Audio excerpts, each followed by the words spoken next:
Obviously with these bye weeks, this is our second one this year. Kind of stayed the same plan. Really, ever since I came here, we really try to get our main guys, what we call our high rep guys that are getting 50 plays or more in a game, get them as rested as we can. They all work today. We put in a half day with the high rep guys. Now they're getting a little extra work conditioning with Tank, but got a lot of really good reps out there today with our 2s and 3s. Fun to watch.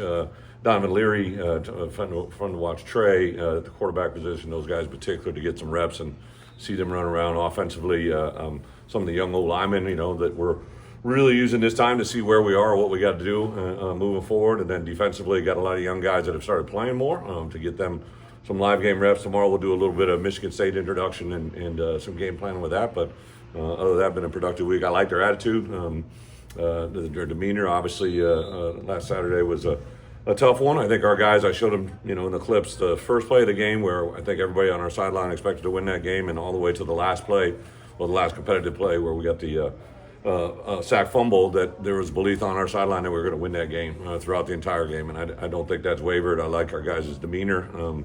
Bottom line, we're a 6-3 football team that's qualified for postseason play, so got a lot of football in front of us and excited to get through with these guys. That's all I got. I'm sorry. We saw Pat with the boot after the game. Just how is he doing this week, Pat Bryant? Well, he practiced today, so he had he kind of got rolled up there at the end, but no, he practiced today. We'll go. How are you guys from an injury? Yeah, good question. Trying to think who's injured because we held certain guys out. Xavier couldn't go in the second half, but he practiced out there. He's out there today. Limited, but we were really resting him this week. Dylan Rosiak, unfortunately, had surgery yesterday. I think I said that one right. He's out for the year.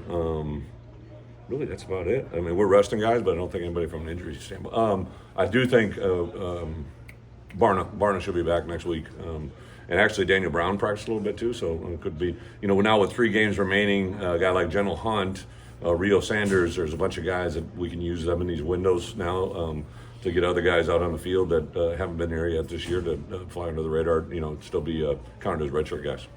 After the game, Luke and Pat both talked about they like the tempo that you guys have run with, and they think that fits what you guys do. Do you see it similarly, where maybe you could the tempo more? Literally, Luke has been so effective in the end of half, end of game scenarios, which is obviously really fast tempo, right? So I think there's a moderate ground there. I do also think that sometimes that benefits us in certain games. I think a lot of that goes into strategy about what defense goes against all year long. Like a lot of times we'll look at that. I'd go, for instance, Oregon, right? They play pretty up-tempo offense. So our offense against that offense, they see it year-round. Just different things like that. But I don't think there's any doubt that tempo has helped us at times this year. What are you looking for this week from your team? Just anything in general you really want to see.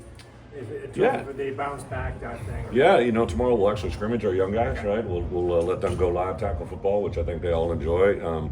But I make the point all the time, right? Like we all enjoy the story of this season. We call it our dash, right? But all of those, the whole story at the end of the year is going to be written by little individual moments, right? And I keep telling our guys, like all the players that they played with here that they're watching on Sundays are guys that literally put in the daily grind, right? Like I see guys in the NFL now that I just remember them being with us during a bye week when they were young players and doing things. So I think the message, I know it's not a sexy answer, but it's the real answer, is you just get better at playing football by playing football.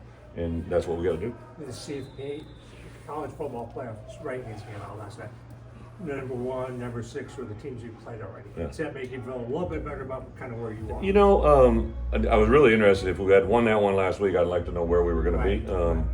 Just because I think we're right there on the cusp of it, but obviously didn't take care of our business. So learning moment for everybody. I do think that the league is, especially with the 4 new teams, I got a chance Saturday night late to watch the Washington, who did they play? USC, right?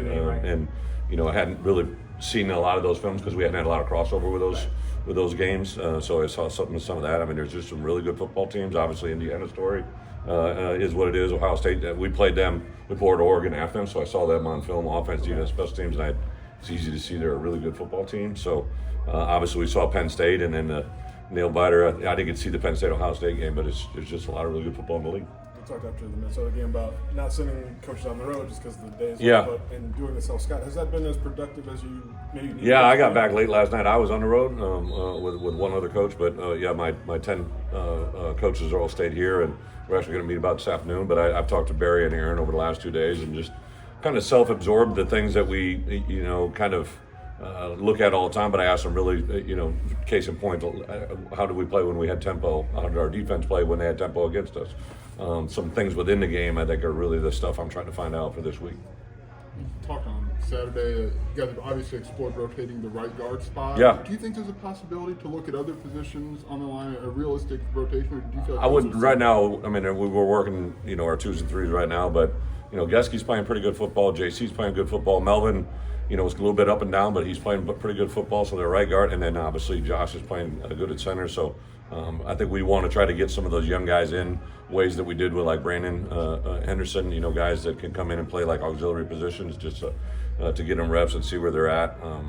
But nothing right now in that phase. And I think Saturday those guys were almost 50-50 rep wise. Zai actually rolled his ankle a little bit in the middle of the third quarter, so that was what limited him at the end. You mentioned Gentle Hunt, and one of your linemen told us about what a good job he was Yeah. doing on scout team to prep him for Saturdays. Yeah. How is he kind of just embraced? Yeah, so that he's a role? guy that really we brought him in with the intention of playing him, and then just T-Rod been playing so good. A couple other guys started doing good things, so we have been able to save him. So he'll have actually a red shirt. So he'll have one more year. When we signed him, we thought he'd play this year and be done. He's literally been our look team MVP. I don't know how many weeks in a row. Our offensive guys just talk about him all the time. So he'll be involved in the game plan here these last 3 weeks. Actually, last week he was getting ready to play and rolled his ankle on 2 days before the game on Thursday's practice. So that took him out of that plan. But yeah, I think we'll use him a little more in the back end. He's an incredible high motor, very productive, a really good guy to have in our program. about a month until signing day. Yeah. How do you want to wrap up this 25 class before you obviously get into the portal? Well, I wish we don't really have all the answers. Ironically, right? It's crazy. So this is the first class ever in the history of signing days that a head coach won't get to go in the home, right? It's a different year. They moved the calendar around 2 or 3 times now in this signing class, so it'll be the earliest we ever sign.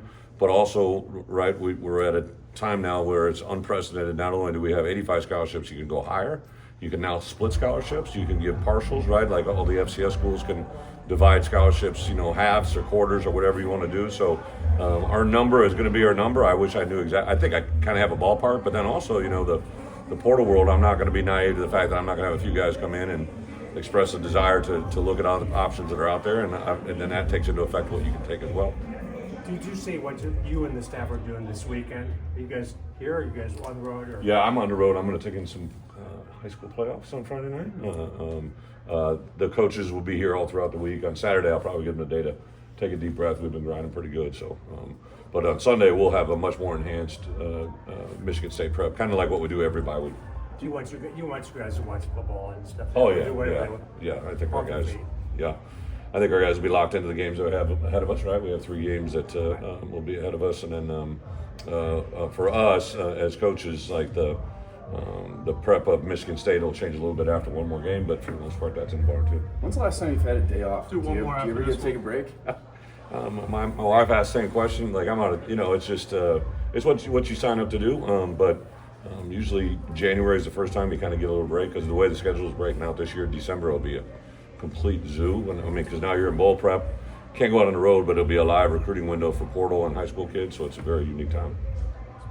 Last one here. Self-scout this week told you about the defense through 9 games and maybe some of the up and down. When we play on track, we get some good early down, get them into third and manageable. I think third down is something we really want to look at. What's our best personnel grouping out there to get us off the field, right? And it's kind of been a little bit of a unique scenario. I really wanted to look at specifically the second half of obviously Purdue. I wanted to look at the entirety of the Oregon and Minnesota game, and then went back and looked at really the first half of Michigan, right? Just because I think the way it played out, that was kind of as scripted as we had intended it. So looking at some very specific game points, right, and why we had success and why we didn't. Thank you guys. Thanks, guys.